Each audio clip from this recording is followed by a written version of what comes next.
de l'històric Ball de Santa Eulàlia recollit per Joan Amades. D'aquí va sortir aquest ball que ritualment es balla en diverses ocasions durant les festes de Santa Eulàlia, entre elles aquesta a la plaça Sant Jaume i singularment a la baixada de Santa Eulàlia en diferents ocasions.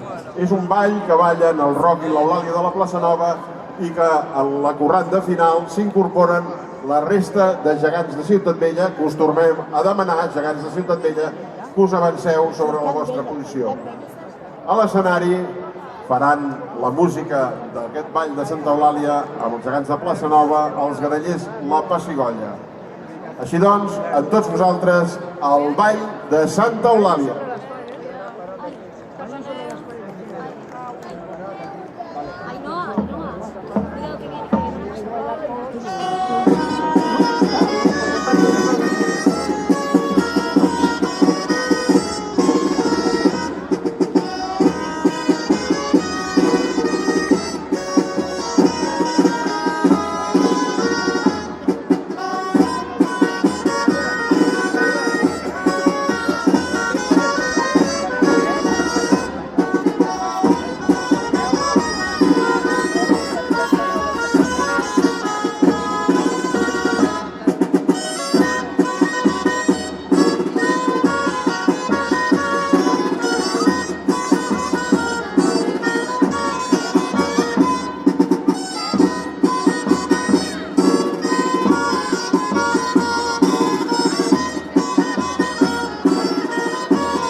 El ball de Santa Eulàlia, 40a trobada de gegants de Ciutat Vella. I a continuació, ja per cloure aquesta trobada de gegants, perquè estem a el llindar del moment del final,